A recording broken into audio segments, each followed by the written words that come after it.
We saw the fuel prices going up yesterday drastically, and the explanation that was given by government is not accurate, because blaming the global oil prices is falling short of what the reality is.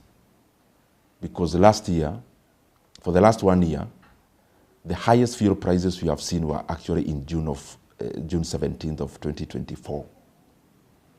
And in this calendar year, the highest prices we have seen were actually in January.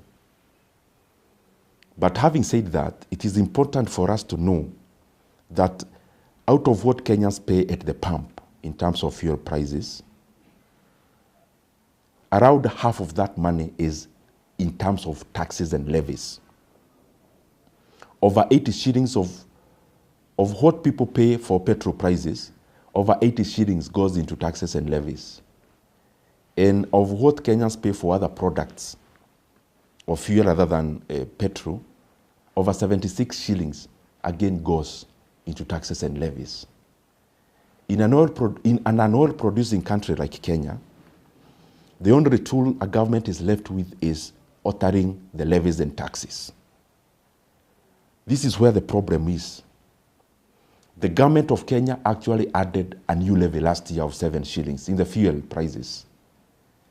And how the government works is that time when the fuel prices are coming down, actually that's the reason why Kenyans never felt the global deceleration of the oil prices.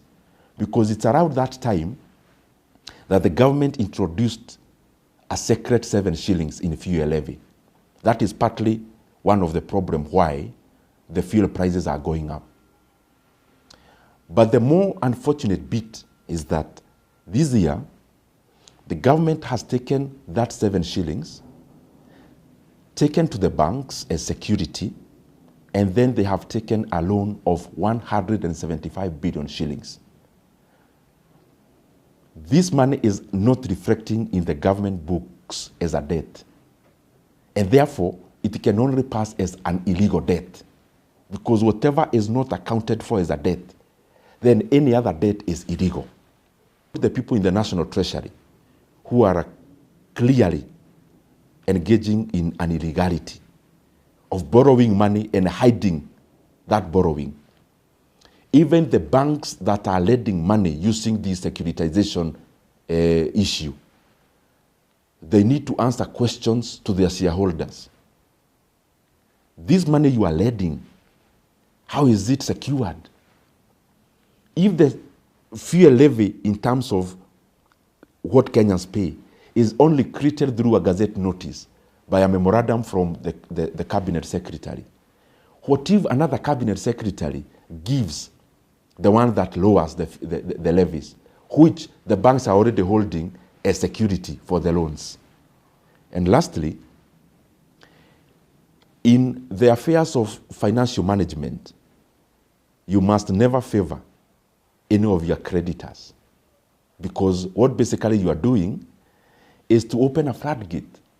If you securitize fuel levy, like the one they are doing, the 7 shillings, they're in the process of doing another 5. Then what if now a Chinese lender comes and they want to securitize our VAT? And another one comes, a lender, they want to securitize our payee. What will be left for the government to do, the governments that are in power or that come to power? It is important for Kenyans to know that the explanation that was given in terms of fuel prices is actually not true. The truth is introduction of new levies, but more importantly, the illegal borrowings that are happening around fuel levy.